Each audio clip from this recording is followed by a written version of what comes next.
Фестиваль знаний «Зимний сад» начался в Якутске. В течение нескольких недель в здании Национальной библиотеки посетители смогут увидеть просветительские стенды выдающихся ученых, принять участие в интерактивных викторинах, а также посетить мастер-классы экологической направленности. Подробнее расскажет мой коллега Петр Васильев.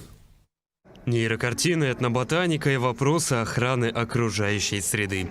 Такие темы фестиваль затрагивает в этом году, и, как отмечают организаторы, его основная миссия не только в том, чтобы люди посетили его, а еще и узнали что-то о природе родного края и смогли тоньше прочувствовать и понять, что даже один человек сможет внести существенный вклад в ее сохранение. Выбрали, видимо, локацию такую, она центрально расположена, очень удобно географически. Поэтому с этой выставкой, с фестивалем может ознакомиться достаточно большое количество людей. Сарданы на фоне «Звездной ночи» Ван Гога и новые детали в работах Врубеля и других можно увидеть на конкурсе нейросетевой живописи.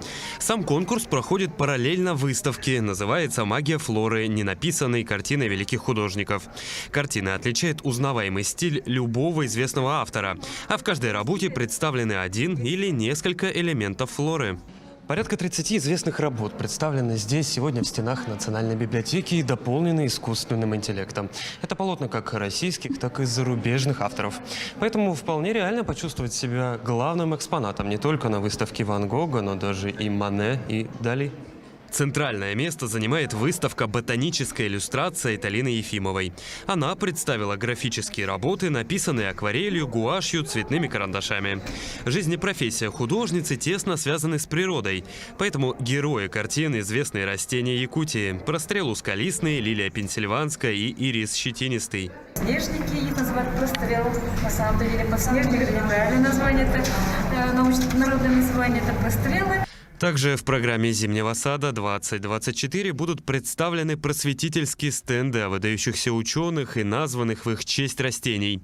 Стенды об этноботанических знаниях якутского народа, интерактивные викторины и познавательные видеоматериалы, интересные мастер-классы экологической направленности. Принято считать, что когда снег лежит, ботанические сады ничего не делают. Сидят там, чаек попивают, книжки читают или статьи пишут.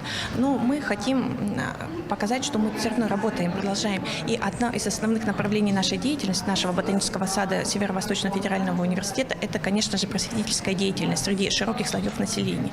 И вот этот фестиваль – это как результат этой работы.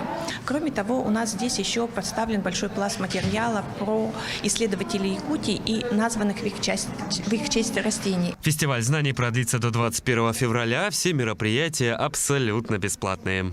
Петр Васильев, Джилустан Иннокентьев, Якутск.